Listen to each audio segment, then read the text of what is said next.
Welcome to Idaho Fish and Game's Hook and Bulletin podcast, your weekly news roundup of hunting, fishing, trapping, and conservation stories from around the Gem State. Hosted by Fish and Game's Public Information Specialist, Connor J. Lease. Hey, welcome everyone to Idaho Fish and Game's Hook and Bulletin podcast. If you've ever had even the slightest interest in chronic wasting disease, or CWD, then you're going to want to put an ear to this episode. From the genesis of CWD monitoring in Idaho to future efforts in stopping its spread, we're going to cover a lot of ground on today's episode. Two of our CWD experts, Rick Ward, our state wildlife manager, and Stacey Dauwalter, wildlife health program coordinator and forensic lab manager, sit down with public information supervisor Roger Phillips and myself to learn more about this disease and why it's important to hunters. So here we go. Cool. I feel like I should print out a copy of that. Help yourself. It's rather some. Oh, a copy. Oh, yeah. I probably don't. What? Yeah. I'm hearing two different worlds. Yeah.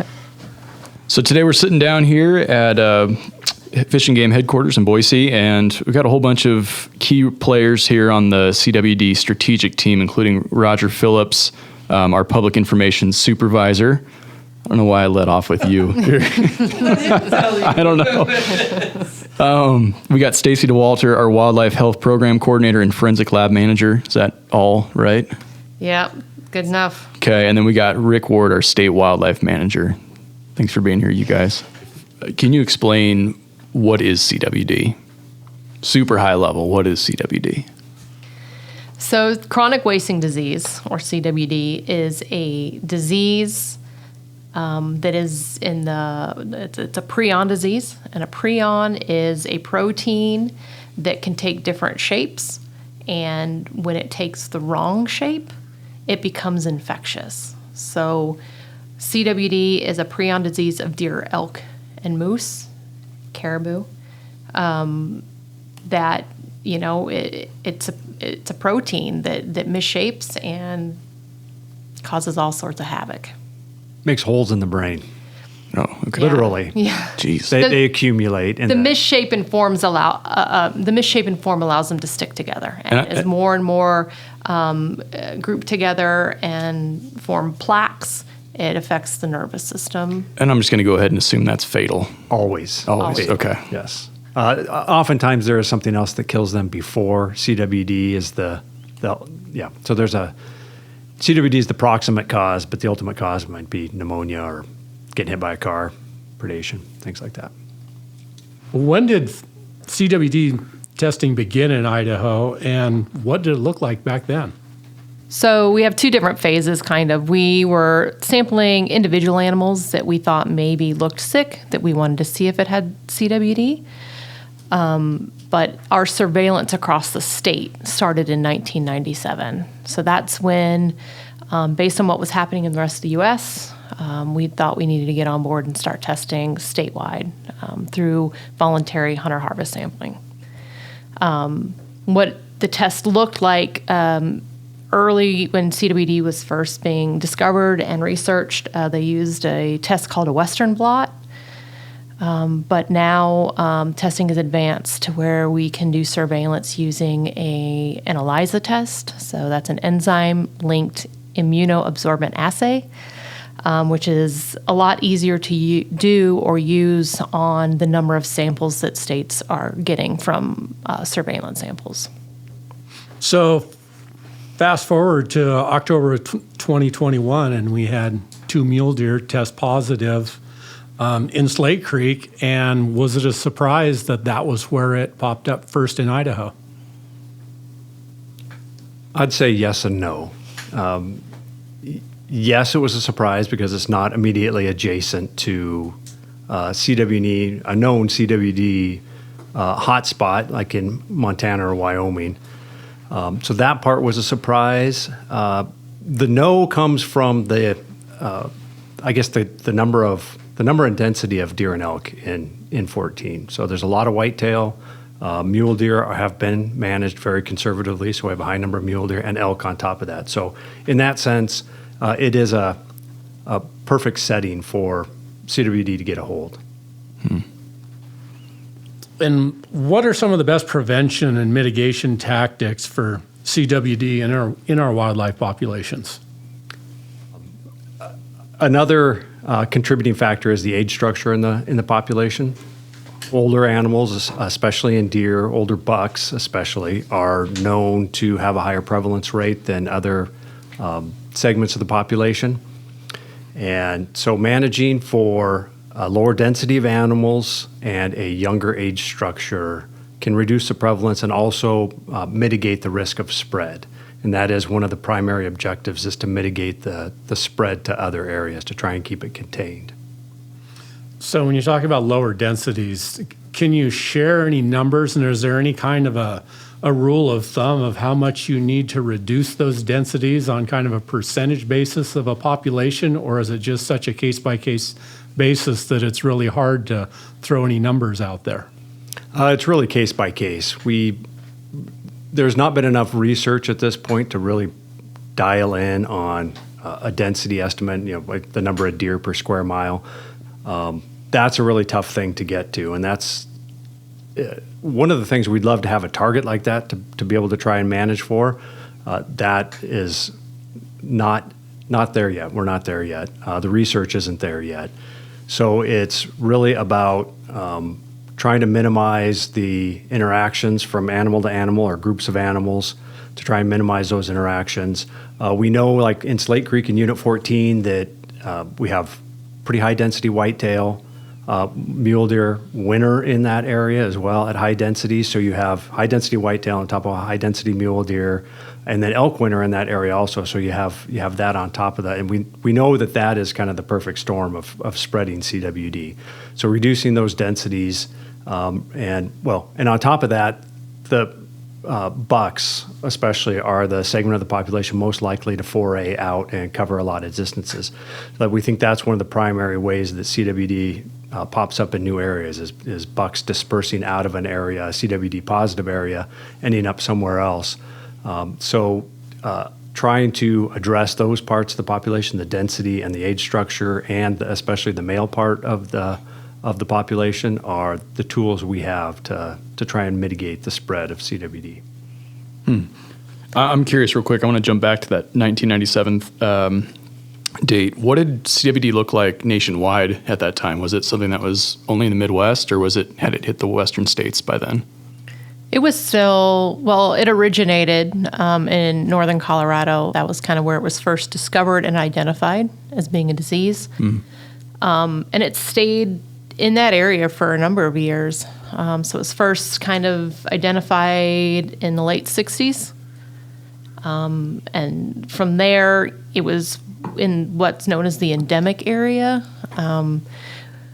which is that northern Colorado, southeast Wyoming area. And, there's a series of maps that the USGS puts out, and it's like a time lapse. So if you look at how slow it spread, and then something happened within the last decade where it's just kind of exploded. And whether that's due to more movement of animals, like Rick said, or kind of alluded to, that it's a frequency of contact disease. So naturally, we have ways of managing the population to limit the spread, or reduce or minimize the spread of it. But, we also have this artificial movement of animals across the country, even across national borders, with Canada. So, it was on the landscape. We were aware of it. But yeah, in the last decade or two, it's just kind of exploded. And so we were doing statewide surveillance. We knew it was a thing. We had no reason to believe that it was in the state yet, just based on where it was detected in Colorado and Wyoming at that time. So, what happened, why and when, no one really has the answer for that explosion, kind of. Gotcha. So if I'm a hunter out in the landscape and I'm keeping an eye out for signs of CWD in deer populations or elk, what are some of those signs look like? So deer with CWD, when they're in the later stages of the disease, we have what's called a neurodegeneration. So it's attacking their nervous system and their brain. So it can mimic other diseases in animals. Typically animals in the wild, when they get sick, for multiple reasons, their end stage kind of looks the same sometimes. If they've got an old wound and they've gone septic, or if they have some other disease, bacterial infection, viral. So you get animals in poor body condition because they're not eating, they're not functioning very well. They may salivate, they may twitch, they may have their head turned. So what you don't see is it all happening in a population at a time. So when we have those individual animals that are in that state, that's kind of where we start thinking that it could be a suspect CWD animal. Mm-hmm. But when you see a die-off of a whole herd, like with EHD, that's something different. So it progresses through an animal slightly different. They pick it up at different times, chronic wasting disease. So that's kind of the indication, is that we rule out what else it could be, and then we go from there on those cases. Okay. Can symptomatic deer be more prone to roadkill, being hit by cars? Yes. So as they lose function, that also means visibility or awareness. So they're more likely to not be able to move out of the way or not even be aware that they're standing in a road. So there in some areas, roadkill animals do have a higher incidence of disease. There's also some evidence out there that CWD positive deer and elk are more susceptible to predation, including hunter-harvest. And I think an important note to add to what Stacey said, too, is that CWD is a very slow-moving disease in an individual animal. It can take months or even up to a year and a half before there's any outward symptoms. So when hunters are out there are hunting and they're looking at animals, an animal could very well be CWD positive and is not going to exhibit any outward symptoms. If they do see an animal with the typical sickly-looking deer, emaciated, droopy ears, drooling. It's called the deer zombie disease for a reason. But that's late stage symptoms there. So gotcha. I think it's important to realize that early on they don't really have any outward symptoms. Okay. Do we know the percentage of all the CWD or positive deer in Idaho, how many have been like roadkill versus hunter harvest? We do have that data. Okay. It's not something I know off the top of my head. We tend to look at data through sampling zones and stuff like that. We don't compile it necessarily statewide because we want to know what's going on locally in different herds or populations.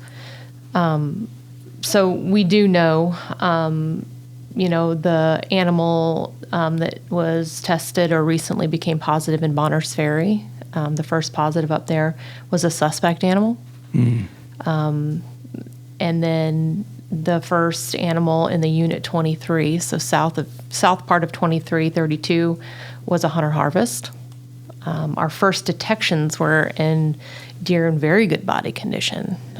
So, we want to make sure that we're testing any and everything we can. But our main, way of doing surveillance and getting an unbiased sample is through our hunter harvest samples. Okay. That's for prevalence. To measure prevalence is through hunter harvest. For monitoring, just for the presence or absence of CWD, we'll test everything. But just to add to Stacey's point, both cow elk that tested positive were both symptomatic or suspect animals. They were one was found dead and the other was in very poor condition and close to death. So we've talked a little bit about symptoms, but it's also safe to say that because of the long I guess, gestation period of this disease, that animals can still look 100% healthy and act like a normal deer and still be infected with CWD. Is that correct? Correct. Did those two elk display the same kind of symptoms as the deer? Or do elk kind of take on their own different symptoms? No, there's some compounding factors there. The one that was still alive, the first one, this was by Whitebird, that poor elk was a bit of a train wreck. It tested positive for CWD. It tested positive for EHD. It tested positive for TAD or hoof rot, and at some point it had been hit by a car. So yeah, that elk was in really bad shape. So trying to tease out what the symptoms that came from which one of those was, I don't know, beyond the point of the whole thing. And the other elk was found dead, was in poor body condition.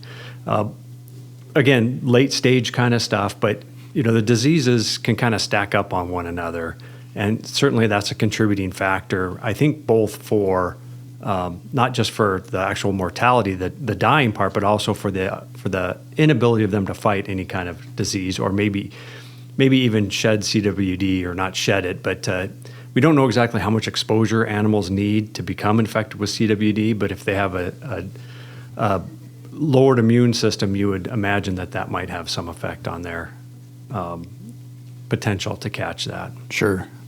And you mentioned hoof rot. Now, is that another sign or symptom of CWD that you would see?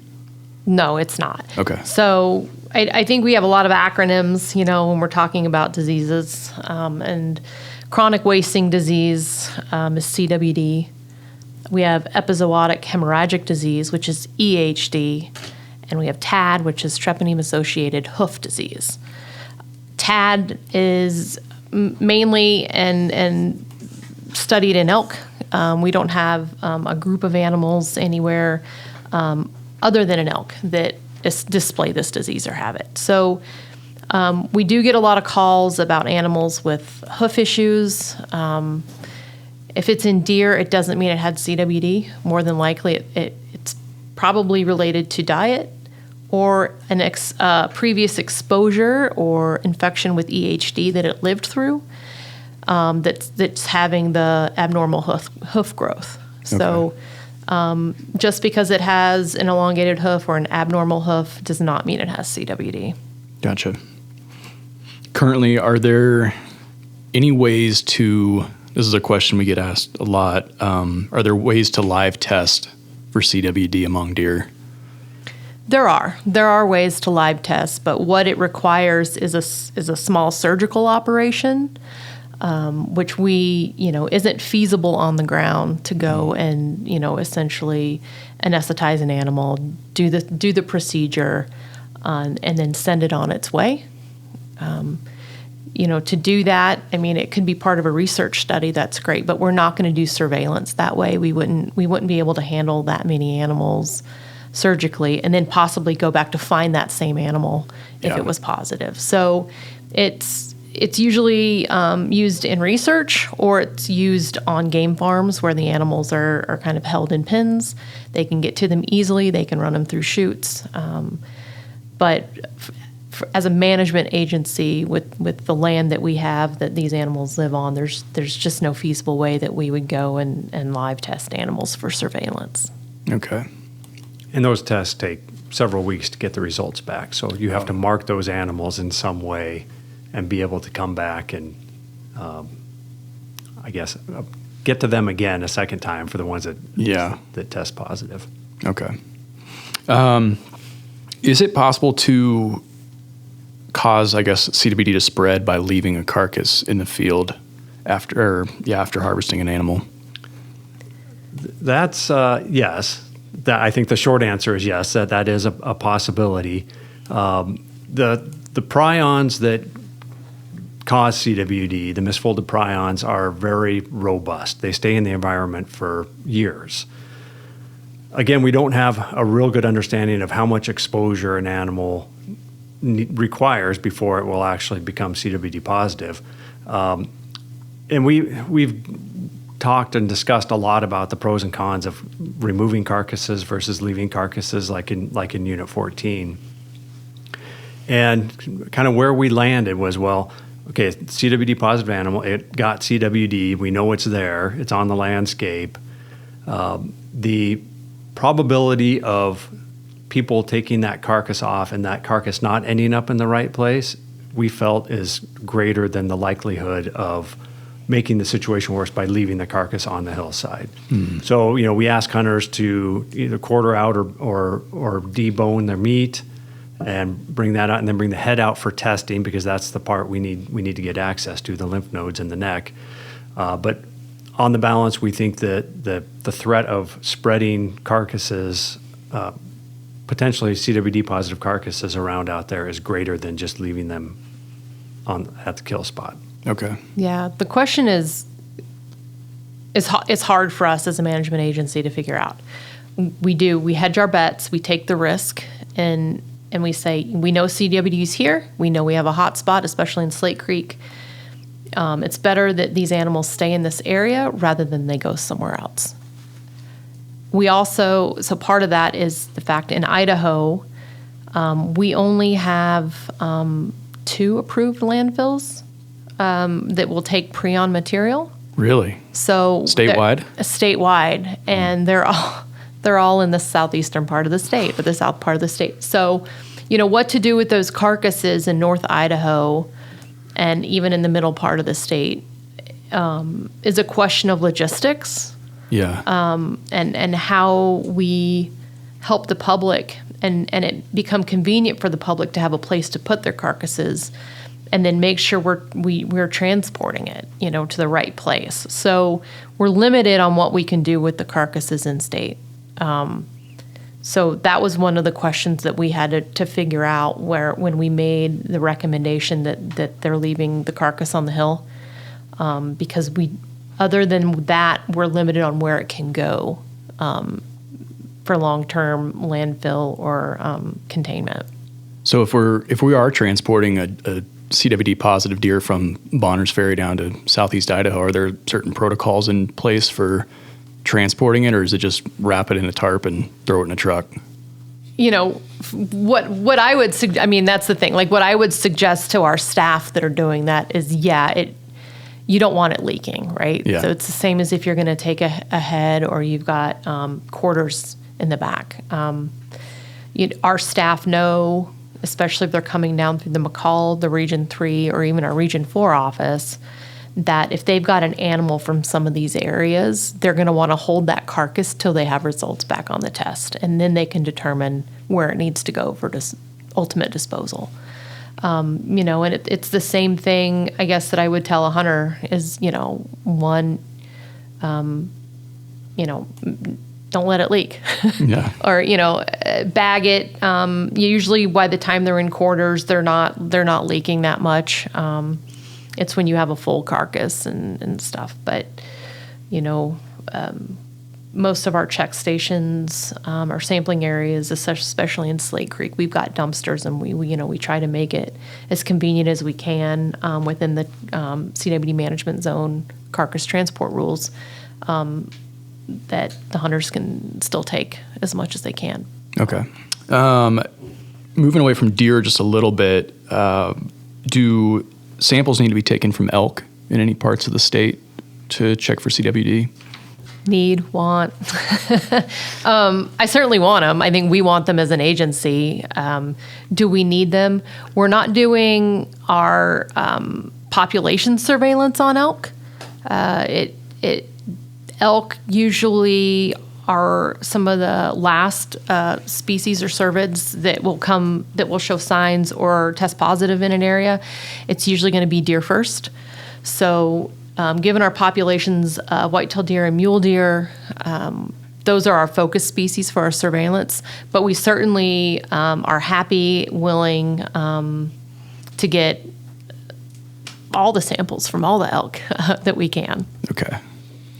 Yeah, we encourage hunters to let us sample their elk, but we know that it's more prevalent in deer than it is in elk. So deer is the metric we use, the prevalence rate in deer. where, we're still kind of trying to figure out at what prevalence rate do deer get to before we really start to see it show up in elk. Okay. We don't know exactly where that point is yet, but. Okay. When you mentioned deer, is it more commonly found in whitetails that we've found, or is it across the board, mule deer, whitetails? It's really across the board. In Slate Creek proper, we do have a higher prevalence rate in whitetail at this point. Looking at some of the other states, especially Colorado, they actually have a higher prevalence rate in mule deer. So they're both, I think, on the whole, both susceptible, probably equally susceptible. It probably has more to do with how the deer congregate or migrate in the case of mule deer. But yeah, within the area where we've been doing the control action in Slate Creek, we've seen the prevalence rate in whitetail quite a bit higher than mule deer. But I expect that will probably change over time. Okay. So if a hunter was to want to get their deer tested, what would that process look like, and how long do those results take to get back before they know whether they can eat their deer or not? There's several options to have their animal tested. Okay. One is to make contact your regional office, see if they have staff available or when they're going to be running check stations. Some regional offices have head barrels or freezers at different locations throughout hunt areas in their administrative boundary, where you have the option to drop off a head or drop off samples. Okay. There is an option to take your own sample and submit it. There's instructions online. There's instructions on YouTube from various agencies too. However, you take information in that you want to learn. There's probably some information out there on how to take lymph node samples. Mm-hmm. The OBEC sample, the brain stem's a little harder to not mess up. Let's just say it's probably easy to find, but it's really easy to mess up. What does messing up look like? Cutting through the specific part that's needed, or mashing it up, or if it's a headshot animal, it's just obliterated. So we really ask our hunters to really focus on the lymph nodes. Okay.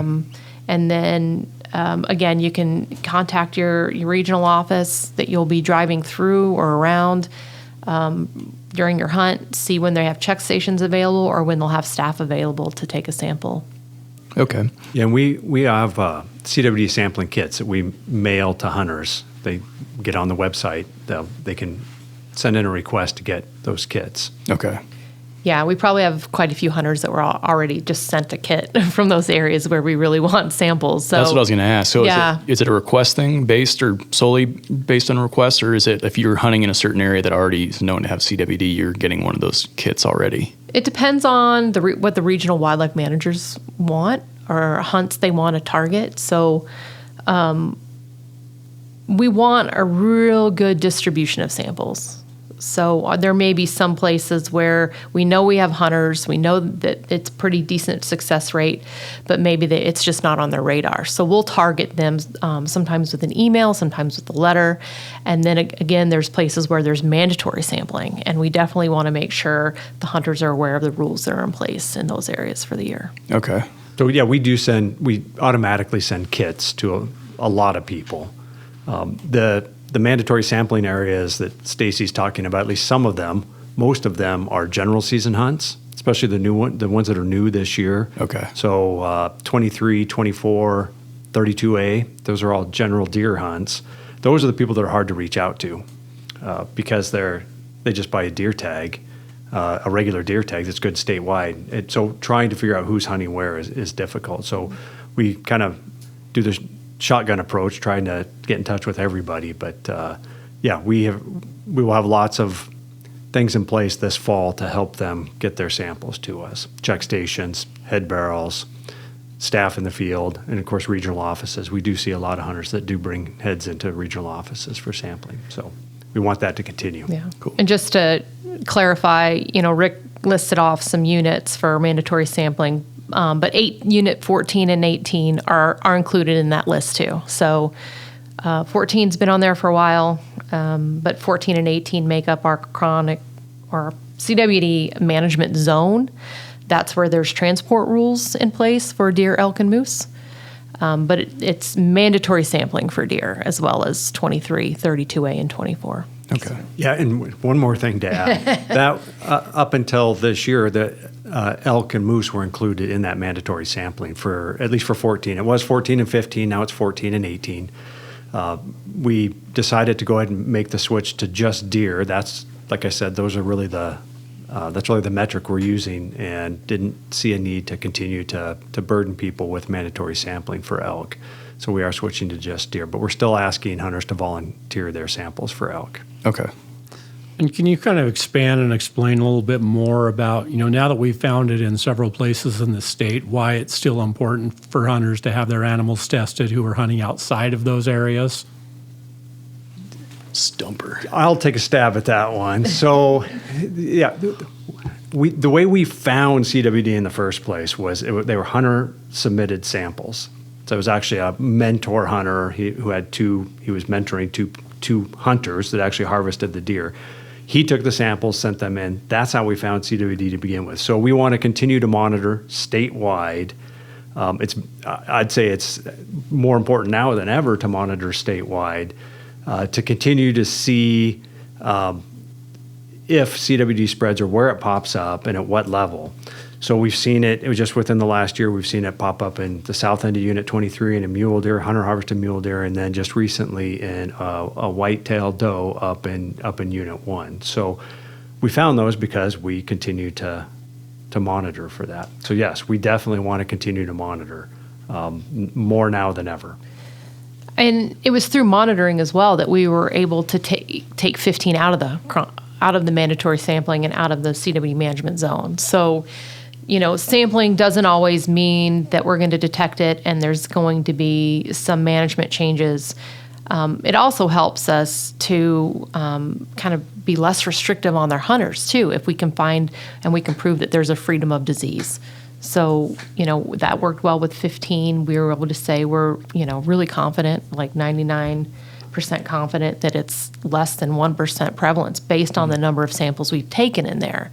So we are able to move things. I know the message can get confusing about why we do it, but the hope is that where we can, to be less burdensome on the hunters, is the goal. And we do that through testing and not finding it. So you mentioned 1% in Unit 15. What is kind of the threshold then for where it goes from not serious to big deal? So some of the research in other states, and I'll say this: Idaho is in a pretty good position relative to some other states because we have 30 years of other states managing CWD to look at, research and management. So what some of that other research has shown that the spread of CWD, it will increase, but once it reaches about a 5% prevalence rate, then it takes off. Mm. And it's an exponential growth in the prevalence rate in CWD, which also means a geographic spread of CWD. So that has been shown in Colorado anyway to kind of be that tipping point. So I think anecdotally anyway, what we want to say is that the lower the prevalence rate, the less it's going to spread. We know that. So we're managing to keep the prevalence rate as low as we can. And really what I'm talking about is Unit 14, specifically the Slate Creek area. So we have, we've liberalized some of the hunting opportunity in there. We also have, at least for the last 2 years, had the control actions in there in February. And the whole idea is again, going back to the deer density thing, to keep densities down to mitigate the spread of CWD. So at its peak, what did Unit 14 look like prevalence rate? Well, there's a couple different ways of looking at prevalence. So unit-wide, it's low. I think it was about 2.1% for whitetail and 1.5% for mule deer. I'm not sure I got those exactly right, but they were low, relatively low. But that's looking at the whole unit. Mm. And part of the deal with that is we only use hunter harvest estimates for that because you want an unbiased number. You don't, so roadkill doesn't count. Oh, okay. things like that, because they're more susceptible. So you need this unbiased sample, and that we get that from Hunter Harvest. So if you zero in on the control action area, specifically Slate Creek and John Day Creek to the south and a little bit to the north, you can define a polygon that way, a specific area, and you can measure prevalence. That's what you need is a specific area and a certain sample size to measure prevalence. Yeah. You see prevalence go way up, especially on whitetail within that control action area, and I think the last number I saw was about 7% prevalence rate in whitetail within the control action area. Mule deer was still pretty low at less than 2%. Hey, this is Connor. Really quick correction to make. The 2024 prevalence rates were actually 14.7% in whitetails and 4.2% in mule deer. Just wanted to make that quick correction really quick. If you do submit a test, submit your deer, what's the wait period on that to get your results back? Yeah, unfortunately, right now we don't have anywhere in the state that we can send the samples for testing. So we do have to send them out of state. And currently we're using Colorado State University. So the timeline kind of depends on when the sample was collected, when the regional staff shipped it down to us. So all the samples go from the regional offices down to the health lab in Eagle. And there we double check all the data, we subsample the animals or the samples, and then we send them off to Colorado State. So typically we can get samples at the lab turned around within a day or two. Mm-hmm. So given some of the offices in salmon, nothing gets out of Salmon, Idaho too quickly. And I don't think they'd want it any different necessarily. But it probably takes usually 2 weeks, up to 2 weeks for the sample to get, out the door. Colorado State. Ideally, it's within a week. Overnight shipping is great, but with weekends and holidays and stuff like that, it's stretched. And then the testing lab, they promise results within 2 to 4 weeks.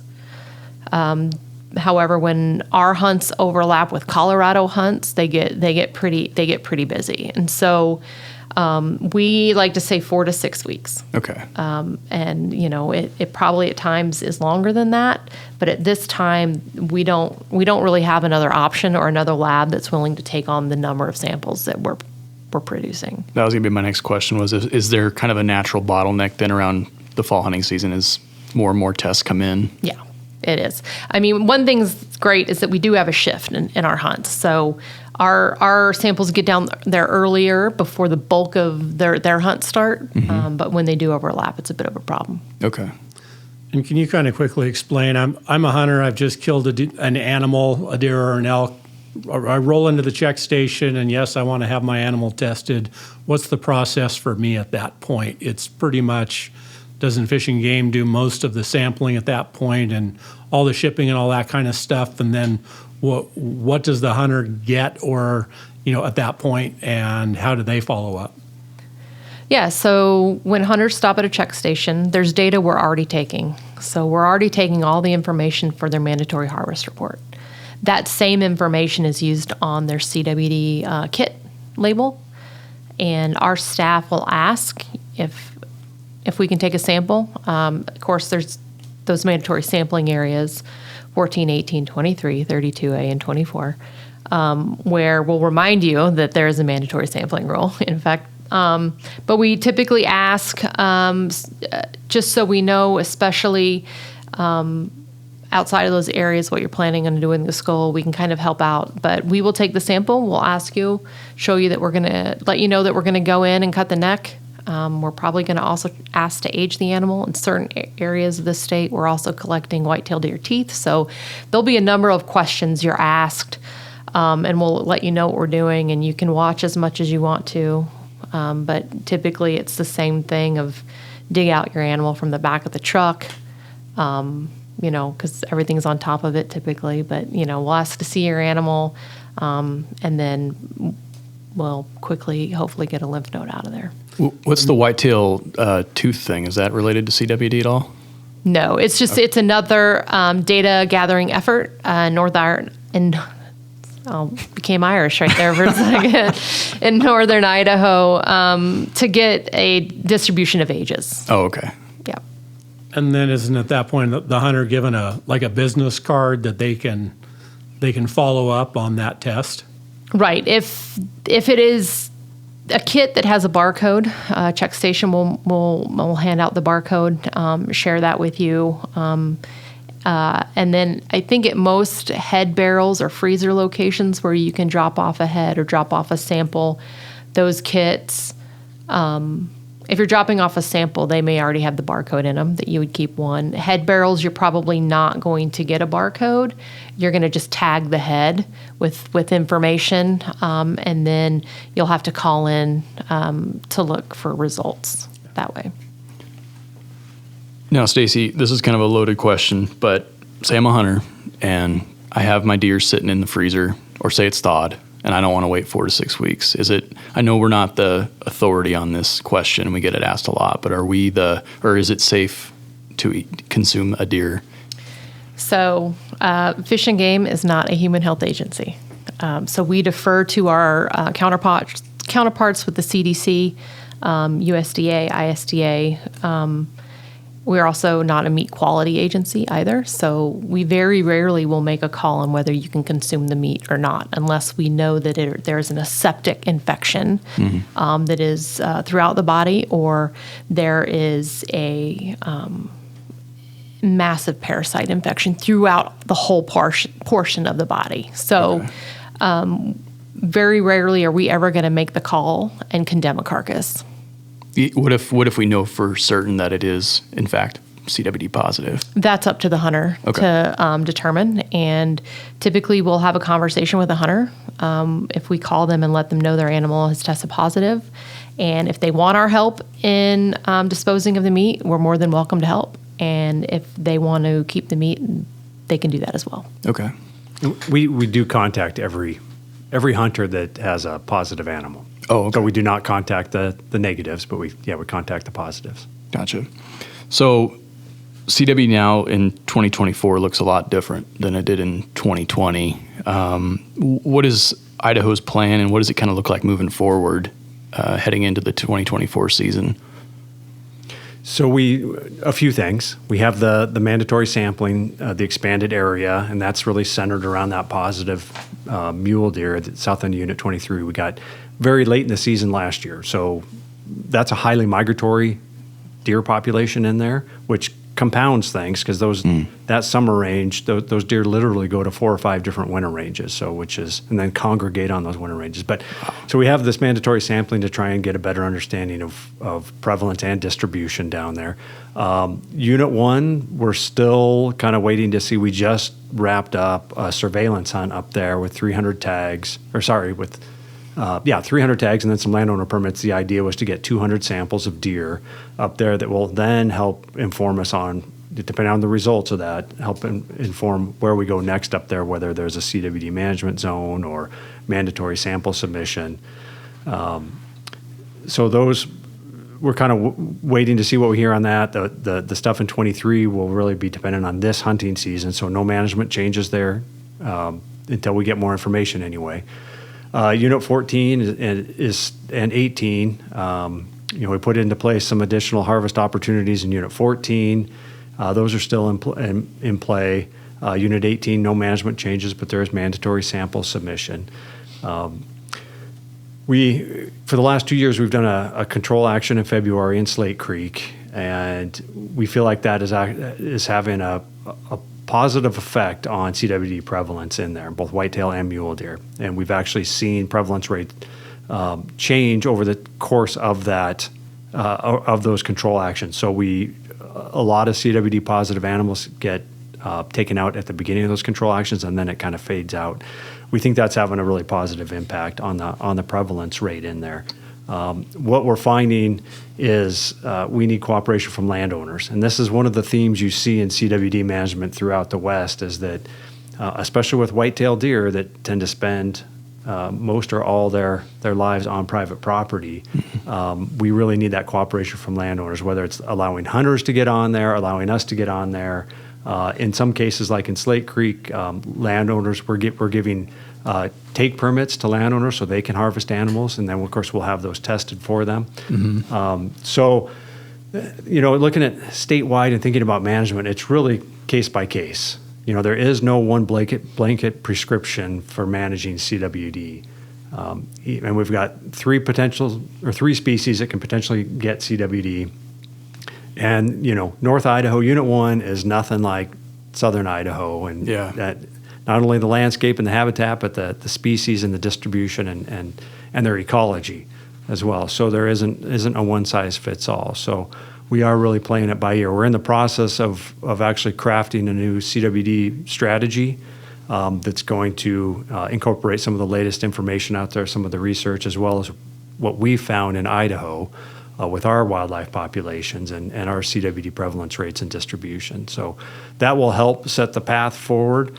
But I think one thing we found is that you can have a great idea of what you think you would do. And we even did this. We did tabletop exercises with CWD and whatnot before we actually found it in Idaho. And the real life scenario is completely different than anything you would plan for. So it's a lot of adaptive management. Okay. And I think I think one thing I'm comfortable saying at this point is that we will continue to be aggressive with CWD management. Okay. We've seen in other states where they have not taken CWD or not managed it aggressively, and it's been around long enough now we're starting to see the effects of that on the ungulate populations. So over in Wyoming, there's a couple of case studies, one in white-tailed deer and one in mule deer, where they are now seeing population level declines in those deer species because of CWD, specifically because of CWD. And that really is attributed to just the lower lifespan of deer with CWD, especially adult does.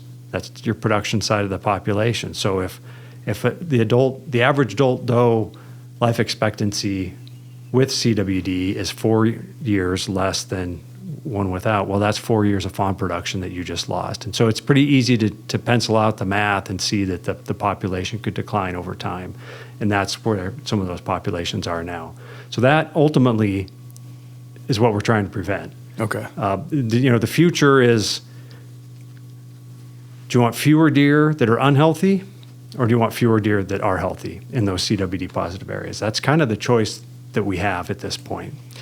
And one of the questions we get is, when are we going to go back to managing mule deer in Unit 14 like we used to? Well, we probably aren't. We're not likely to go back there and start trying to manage for big mature bucks and older age class animals, because that is the portion of the population most likely to harbor and spread CWD. Yeah. So Unit 1 is kind of a unique one because we found it, what was a roadkill or a found dead in July, which is before the hunting season, but we've seen the other ones later in the season when we get those tests back.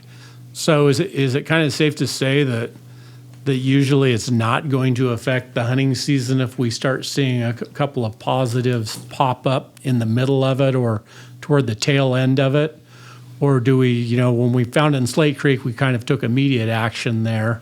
With 23, we kind of waited, and Rick, you mentioned that it's a case-by-case basis, but what's kind of the initial reaction there if we find another positive in a new area?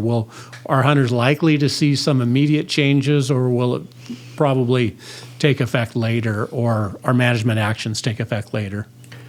I think it's safe to say management actions will, if any, will be later. Really, what we're doing in Unit 1 right now is it's a surveillance hunt. We're just trying to get an idea on basically how many deer have CWD up there and where those are at. So it's not a management action like what we're talking about in Slate Creek in February, which is specifically targeting deer densities. Unit 1 is just about getting more information at this point. So, to answer your question directly, if we get a positive during the hunting season, well, by the time we get the sample and send it in and get the results back, the season's probably over.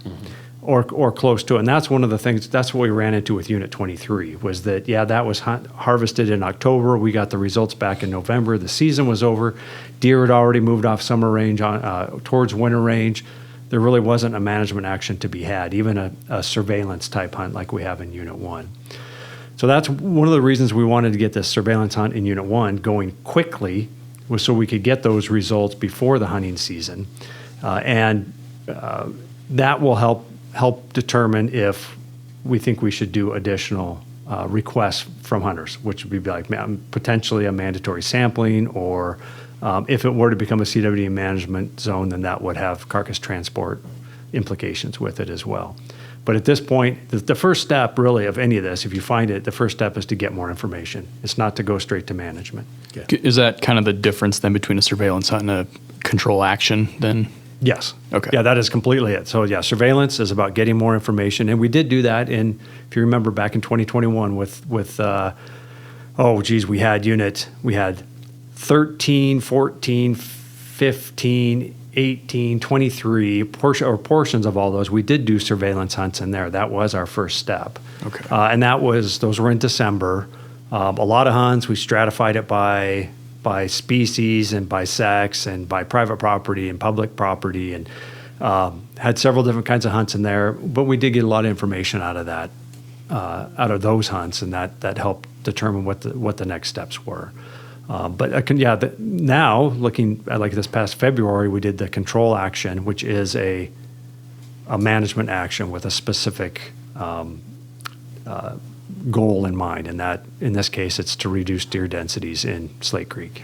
Okay, so that was gonna be a question I had, was does removing more deer and elk off the landscape help stop that spread then in those areas? It helps minimize it. Okay. Yeah, we know we can't stop it, but what we want to do is limit it as much as we can to keep it from going to other populations. And also from spreading just geographically in the environment. And kind of back to what Rick was saying, we've had kind of 3 area detections in the state. They've all come at different times of the hunt season. And so we've kind of initiated different surveillance or prevalence hunts differently, So Slate Creek, it was October. We still had some of the hunt left over. And then we realized at the end of the season, we just didn't have enough data to make a decision. So we put together those extra prevalence hunts at the end of the season.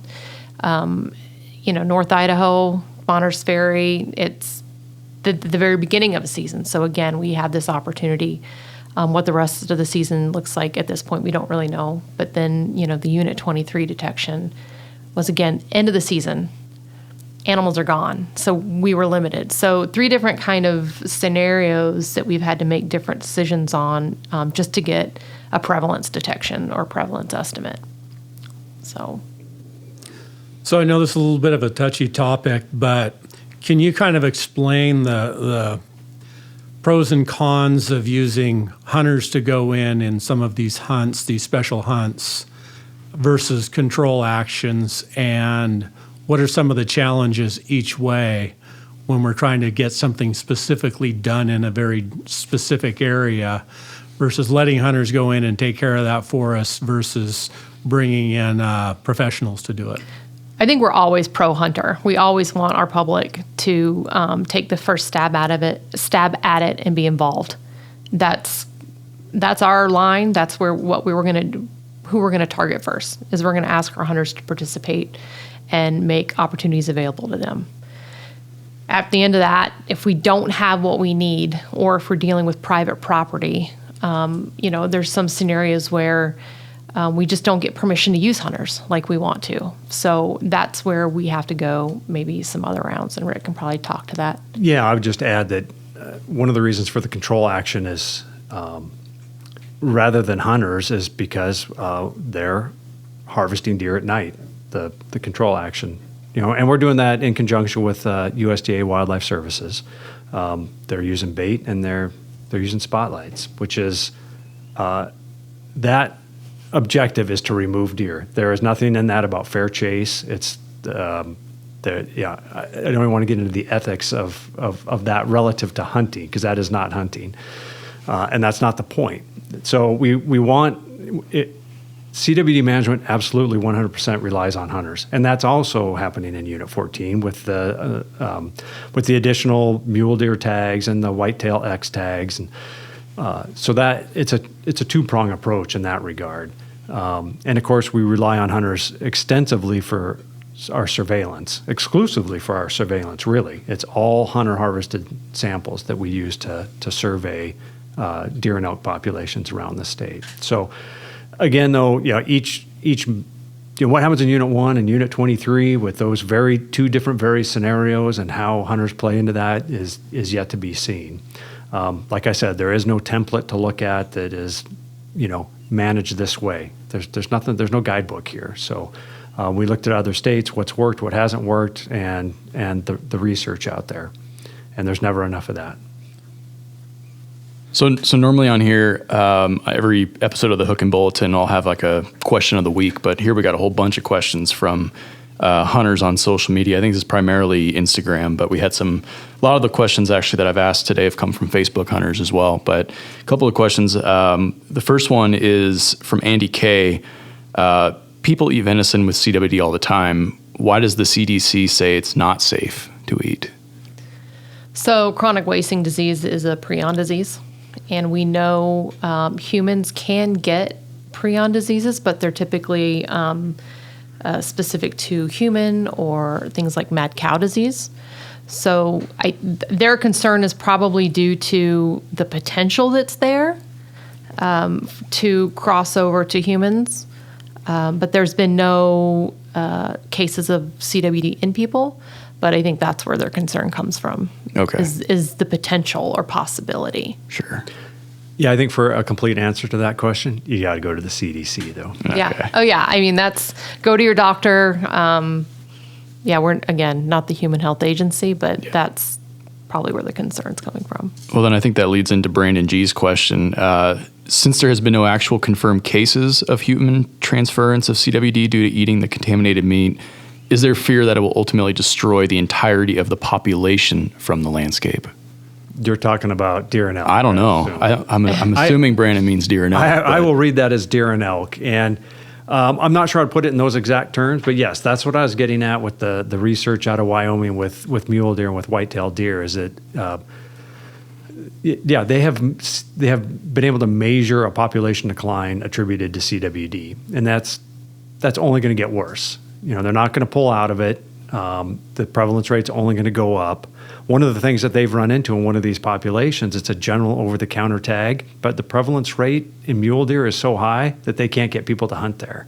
That's one of my biggest concerns as a wildlife manager is that we lose the ability to harvest enough deer because hunters don't want to participate. But, to answer the question more specifically, we've seen populations decline. That's been measured on the landscape. But then there's a lot of modeling that's gone on, too, by other researchers. And they have modeled out that, decades down the road, that a local or a population would be locally extinct of deer. Whether we'd see that in reality with immigration, deer coming and going, I don't know. But either way, it would be either locally extinct or greatly reduced. Wow. So that is the reality, I think, of what we're dealing with. I think CWD just hasn't been on the landscape long enough at high enough prevalence rates to actually see that happen yet. But that's why managers take it so seriously. I mean, there's evidence out there to indicate where this is going to go if it's left unchecked, and it's not pretty. Yeah, I think models have been saying it for some time, but it's hard to point to a real world example. Yeah. However, Wyoming's getting there. I mean, they have a specific study in place. I think it's the Lander deer herd that is, upwards of 60% prevalence. And there's been a few articles in the news related to that finding and that research that you can look up, or go online and Google. But they have guides that aren't working there anymore because they can't produce deer. They're not going to find a deer for their clients. So we're getting to it now. And yeah, when you don't have a white-tailed deer population that's got a lot of immigration, you're looking at mule deer, they're going to take a hit. Mm-hmm. So I'm going to throw some lucky individual the lob ball question of the day here. Ben R. asks, are the CWD tests free?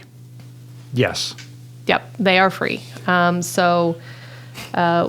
We handle everything, including the sampling and the data and the costs and the shipping. Yeah. Now, say it does get that bad, going back to your scenario with Wyoming, is there any truth to just the folks out there that just say, let the predators take care of it, let the wolves take care of it? There's a scant amount of evidence out there that CWD positive animals are more susceptible to predation. That's very different than saying that predators are going to cure CWD from the landscape. How so? Well, if you have a 60% prevalence rate in your mule deer herd, it's hard to imagine how predation is going to remove that. I look at the amount of bear, lion, and wolf harvest in Idaho, and so let's say theoretically that we're going to be a tool to remove CWD. There isn't. The numbers don't work out. The predation rates just aren't high enough to do that, and it would be a temporary situation anyway, a temporary prey source. Yeah. So, trying to imagine how there would be enough predation to really drive CWD down, I don't see how that would happen. Yeah, there's recent research that put out that modeled that in wolves and mountain lions, and wolves being a more selective predator than mountain lions. I think they were kind of separated them that way. They said it's possible again, but the wolves would need to take out the exact right individuals. So not the young, not the old, adult animals, and whether they would do that or not is kind of there's been no ground truthing to this study. It's just a theoretical model, or a model that's throwing what situation would work best, and it's wolves taking out specific age class of individuals, probably within a population that has a certain prevalence. So again, what does it look like on the ground in real life situations? I don't know that we've seen that. I know that there's also the question that, if prions, having been consumed by a predator, carnivore, are somehow inactivated as they, work through the animal system, but there's still prions that are infectious in feces from predators. So it doesn't actually leave the landscape. It doesn't leave the landscape necessarily. They're still infectious. So we're kind of out that route as well. Yeah. Well, and one other thing to compound that is that, I think I mentioned this before, but CWD prions contaminate the landscape. And the higher the prevalence rate, there is a threshold there somewhere, and I don't remember what that prevalence rate is, where basically the environmental contamination is high enough. And I want to say it's 10 or 15% prevalence rate, but where the environmental contamination is high enough that it doesn't matter if you eliminate the nose-to-nose contact of animals, that they'll pick it up from the environment. So to your, the idea of using predators, if you have 60% prevalence rate, well, you've got environmental contamination all over the place. Yeah. That would not address that situation. And that's just to emphasize, that's where we don't want to go. Predation, whatever, the 60% prevalence rate, it scares the heck out of me. That's crazy. Think about that. If that's the buck segment, 6 out of 10 harvested bucks are CWD positive. That's not a good place to be. Yeah. No, thanks for clearing that up, because that's something that we get asked here and there when CWD stuff comes up, and it's good just to kind of clear that up. But I got another question here from Jeffrey B. Which government entity produced this prion disease? And tell us how you're going to stop the spread, because burning the ground is kind of out of the question. I don't know that any government agency produced this on purpose. It was in a research facility. There's sheep scrapie. That's something we know that's been going on. There was mad cow in Europe in the 80s. We kind of know what situations are set up to spread prion diseases or infect different animals with prion diseases. And I think whatever research they were doing, it was just the perfect condition, and they unwittingly produced something that the deer consumed, and then it became an infectious prion. So, I wish there was a government entity that knew exactly what they did so we could undo it, but it's not. That's not the case here. Yeah, scrapie's been around for hundreds of years. Scrapies, is that what you said? It's in sheep. It's in sheep, so it's a prion disease in sheep, similar to CWD. Similar symptoms too? Yes. Okay. And the first CWD positive animals were in a captive facility in Colorado in the late 60s. So quite a while ago, but they were fed, I don't know what they call it, it's ground up protein, but basically they were scrapie positive sheep in that protein mix that were fed to these deer. I'm not saying that was the cause where CWD came from. Nobody knows exactly where it came from, but you have all the right elements. Yes, everything's in place right there. It wasn't found in wild deer in Colorado until the 80s. But knowing how contagious CWD is, it's not hard to imagine how it could get out into wild deer. Okay. Yeah. So that's also where they found out about the environmental contamination, was in these captive pens where they put more deer in there and they get the same disease, and they couldn't figure out how they got it. And well, at first they couldn't. They finally figured it out that it was in the soil. Okay. This is my last question for you guys, and then I'll hand it off to Roger. But how much of your guys' day, percentage-wise, is spent talking about CWD? Ballpark it. Mine depends on the time of year. Okay. So, Same. As we spend some of our summer, we have people in the agency that spend a good chunk of their summer preparing CWD kits, preparing the mailers, preparing the communications. And then we have regional staff who are gearing up and preparing for their check stations and stuff like that. A lot of my conversation about CWD goes into helping with those communications, what we're going to do with the data, the CWD strategy review and update, as well as talking to our director's office or our Wildlife Bureau staff about any new detections or any changes in what we're doing. So this time of year, I would say, I don't know if it's day to day, but maybe 65% of my week is CWD, and that's getting ready to bump up probably to 100 as we start our general seasons. Yeah. Yeah, I'm not that high, but it is very seasonal. So between check stations in the fall, or the hunting season in the fall, and then this winter we'll be going into big game season setting with the commission setting seasons in March, and there is definitely a CWD nexus there with that, and then the control action in February. So as things ramp up, I'm probably 25 to 30% of my time CWD. Yeah, and to put it into perspective, you're the state wildlife manager, which means you got a lot more on your plate than just deer and elk. Yes, that is right. Yeah. That's all the questions I have. Roger, do you have anything you wanted to add? Now, can you guys give the what we always like to call here in the agency the elevator speech on why this should be important to everybody who hunts in Idaho and why they should be kind of paying attention to it? I think they should be paying attention to it because it affects what they love to do, which is to hunt.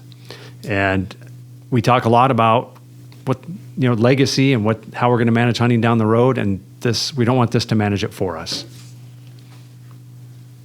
Yeah, I would say this has direct impacts on Idaho's hunting heritage. So there may be a lot of conflict and controversy over what we are trying to do today, but we're doing today to ensure that there's deer, for your grandkids and your great grandkids. And CWD has big impact on that, on how we manage populations so that there are deer and elk in the future. Awesome. Was there anything else you guys wanted to say, or? The only thing I would add is that one of the things I've learned is that there's a ton of information out there. So if people don't want to hear us talk about it, they can certainly do their own research. And there's all kinds of stuff online. CWD.org is a good starting place. Hey, just wanted to pop in one more time. The actual website is cwd-info.org. Again, that's cwd-info.org. All right, back to the episode. People want to find out their information on their own, and I encourage people to do that. Yeah, no, Stacey said it earlier. We got a bunch of videos on YouTube and how to take lymph node samples and what check stations are at, and all kinds of information on our website too. Yeah, I mean, all the nonprofits too. Mule Deer Foundation or Rocky Mountain Elk Foundation, as well as Mule Deer Alliance or National Deer Alliance. National Deer Alliance, Mule Deer Foundation. They all have topics and have spoke on CWD as well. Awesome. So there's a lot of information out there. There's a lot. Yep. Yeah. Cool. Well, thanks guys. Thanks for sitting down talking about this. Thank you. Appreciate your time.